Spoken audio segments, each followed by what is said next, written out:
is £2,900 extra. That's the cost to the average family of the Tory mortgage penalty. Now, he was warned by experts about this as long ago as autumn last year, but he either didn't get it, didn't believe it, or didn't care, because he certainly didn't do anything. And when I raised this a couple of months ago, he had the gall to stand at that dispatch box and say he was delivering for homeowners. How is an extra £2,900 a year on repayment delivering for homeowners? Well, so, Mr. Speaker, now let's just look at the facts. Let's look at the facts, because he talks about interest rates. Perhaps the honourable gentleman could explain why interest rates are at similar levels in the United States, in Canada, in Australia and New Zealand. Why they're at the highest level in Europe that they've been for 2 decades, Mr. Speaker. That's why it's important that we have a plan to reduce inflation. But in contrast, what do we hear from the honourable gentleman? He wants to borrow an extra £28 billion a year. That would make the situation worse. He wants to ban new supplies of energy from the North Sea. That would make the situation worse. And he wants to give in to unions' unaffordable pay demands. That would make the situation worse. Mr. Speaker, he doesn't have many policies, but the few that he does have all have the same thing in common. They're dangerous, inflationary, and working people would pay the price. So he doesn't have policies, but he does have policies, but he doesn't like the policies. And also, apparently, he's going to give in to the union. Yeah, so. It's like placing nice policies on Keir Starmer.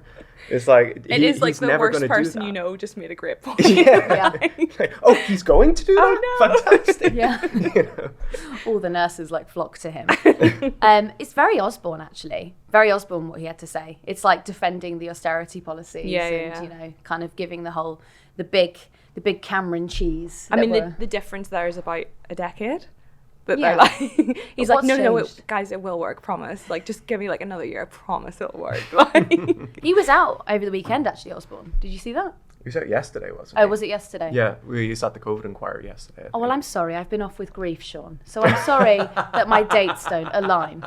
It all just blends into one. So he was there. He was saying, he was defending the austerity measures, which is bizarre because, well, 120,000 people died. Yeah.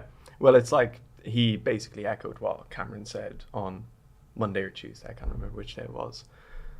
Well, it would have been Monday if it was yesterday that he was at the COVID inquiry, where Cameron basically said, well, actually, austerity meant that we could handle the pandemic better. You know, so you should actually thank us for what damage we've done to the economy.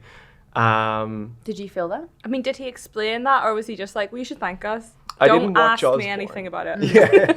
It's like, no. That's the only line. Thank me, That's but it. don't ask me Yeah, about it. no further comment. How weird was it that he went straight into that job at the Evening Standard? I know, It's but just- like no one really talks about that anymore. Oh. And we should. Yeah, let's bring it up more. We should. We should Get talk him on the about Lebedev podcast. as well. We should get Lebedev on the podcast. He would be a great get. He would be. You're in the middle, Osborne, Lebedev. I think Lebedev would need to go in the middle because it's sort of like the Holy Trinity. So I actually think what Rishi did today was extremely clever. And that's obviously been written by someone who's very online and way above their pay grade, because that is tapping into every single fear that a potential Tory turned Labour voter might have about the new, bringing in the Labour Party. It's, I mean, like you go up and down constituencies, you talk to people and you go, look, the Conservatives have absolutely no stewardship over the economy. They've got no control over what they're doing. But can I trust Keir Starmer when he might just spend what I have left? I know what you mean, and I've got in a really weird position here where I'm defending Keir Starmer, which I promise you has never happened before in my life. She's going to defend the Queen in a Never. minute as well. By the way, I love the monarchy. Please don't put that in. But like, the problem I have with this is that the figures that Keir is using are like actual figures that you can conceive in your head. You're like £2,900 a year more. Like that's something that I know, like when I look at my bank account, how that would affect me over a year. 28 billion, it's like, it's so fantastical. It's like the boats thing. It's like, I can't really conceive of it in my real day-to-day life. So it sounds very impressive, but like, what does it actually mean? Like when I go to the shop, I can see how much butter or oat lattes cost me compared to last week. Like Coke Zero, 170 versus 155. I know how that's going to fit into my £2,900 extra. Yeah. 28 billion, it's like, I know what you're saying, that if you're a voter that's on the fence, that this could be convincing. But for me, it's more convincing that Keir Starmer is saying, like, okay, over the next 12 months, this is what this is going to cost you if you keep this guy in. Mr. Speaker, I want to thank my right honourable friend for all he has done for people in Rosendale and Darwin to help them through this cost of living crisis. But people are very concerned with what is being described as the mortgage bomb about to go off. Is now the time for him to look at reintroducing a bold Conservative idea of mortgage interest relief at source? Because if we don't help families now, all the other money that we spent to help them will have been wasted if they lose their home. Chancellor. Well, no one could have a more doughty champion in Rossendale and Darwin than my right honourable friend, and I listened to what he says carefully. But I think he will understand that those kind of schemes, which involve injecting large amounts of cash into the economy, right now will be inflationary. So much as we sympathise with the difficulties, and we'll do everything we can to help people seeing their mortgage costs go up, we won't do anything that would mean we prolonged inflation. It's quite funny, isn't it? Because wasn't it 2016 figures said that he had 4 rental properties? So a guy that's looking for mortgage support for homeowners Already has 4 mortgage support. Look after me, Rishi. Yeah. Look after me. Yeah, but it must be quite tough. If you have, I don't know what his mortgage situation is, but if you've got 4 buy-to-let properties and they're all on variable interest, like, that's going to Spinning be a lot of plates is Jake Berry. That's 4 too many buy-to-let properties. Yeah. That's really going to be that's going to be limiting the cash return. But it's also funny given that what Sunak was saying today about what Keir is going to be spending money on, right? So 28 billion for renewables, giving into the unions. I mean, I welcome Keir taking a policy turn to give into the unions, but in the same kind of criticizing that kind of fiscal policy to then turn around and say anybody who owns a home should have all of the benefits that the state has to offer to keep them in assets, but everyone else can fuck themselves, basically.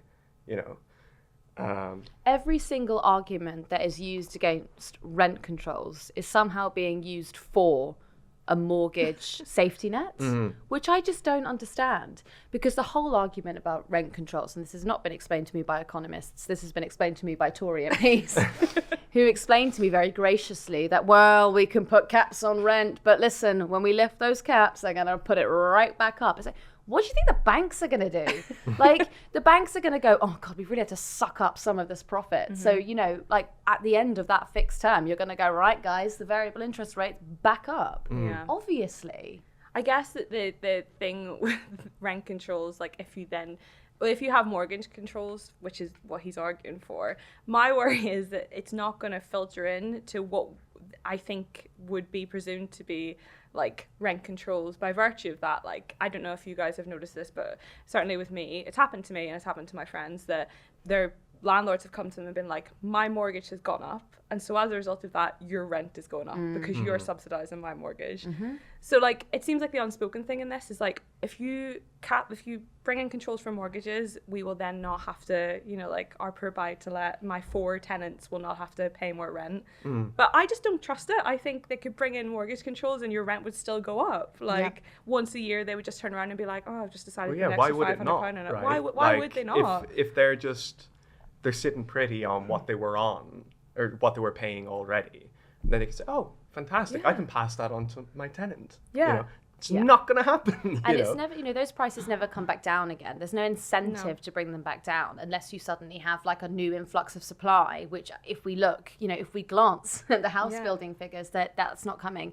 I mean, just look at how much you pay for pasta at the moment, right? If you're buying pasta now for say £1.50 for a pack of spaghetti, there is no incentive for supermarkets to bring that back down when, you know, inflation goes, you know, inflation eases, which is also contradictory because inflation doesn't ease until they bring those prices back down. Well, I think it's like the only difference you would realize if inflation actually impacted all of our wages, which is the only time that inflation hasn't, wages have stayed the same, everything else has gone up.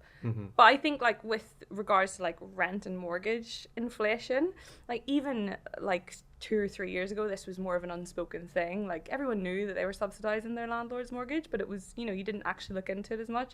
Whereas now landlords, because of this mortgage bomb that's about to go off, they're so much more open about it. Like, I am actually in a weird time now where I like my landlord. He's Irish, I'm Irish. Congratulations. Yeah. We have this weird parasocial relationship where he's just like, okay, I'm going to help you. But he sort of emailed me and was like, look, my mortgage is going up, so the rent has to go up. And then I was sort of put in the position where I was like, oh, I'm really sorry that your mortgage is going up. I was like, of course I will give you more money. Like, you know, how can I help with this? But like, it wouldn't have been information provided by like Foxtons before. They'd have just been like, sorry, you have to pay more. Whereas now this whole conversation is swirling in the background, so everyone can be very open about the fact that I'm paying someone else's mortgage.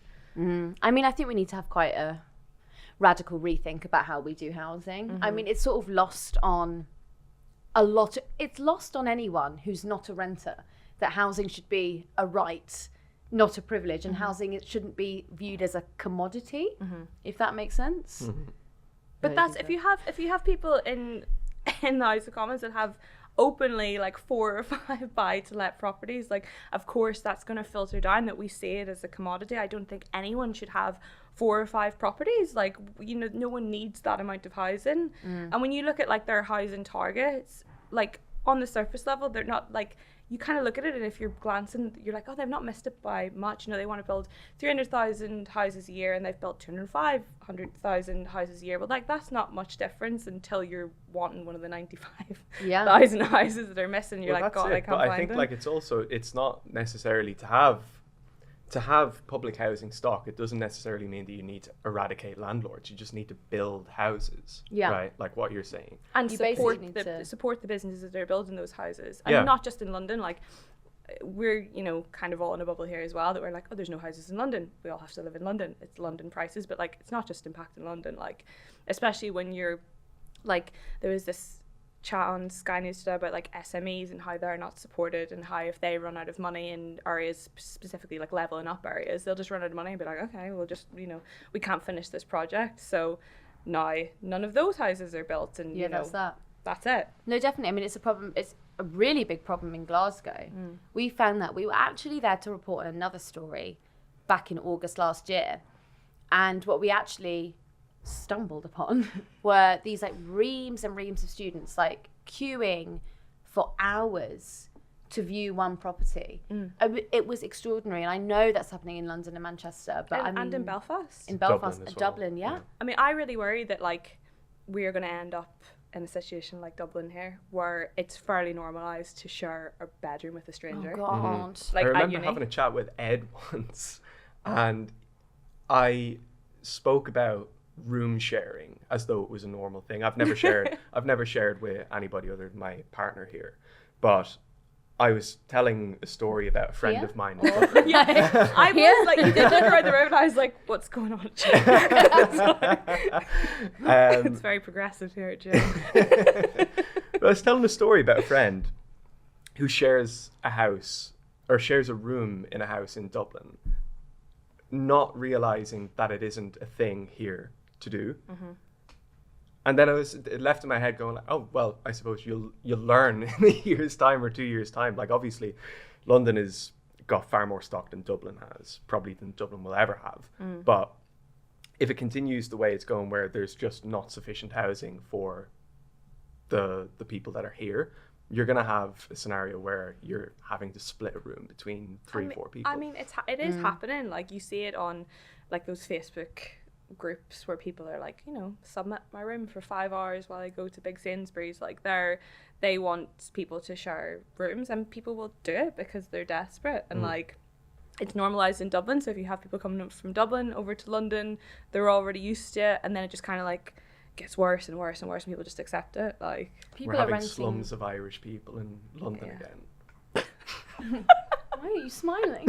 Because we've seen it all before. You want it. Although the way that I did see this horrifying thing in like Sunday Times Travel a few weeks ago, where it was this writer that was like, I don't know if anyone's clocked this, but you can be a landlord in Ireland for really cheap. And the housing, and I was like, we do not need more English landlords in Ireland. Historically speaking, this has not turned out well for us. You guys not again. Tried it? Like, have you tried looking I mean, it's over worth there? another go. Like, Why, let's do it again, see what happens. It's just Oh, extraordinary. Granddaddy did that once. What have we been doing? Let's get over there.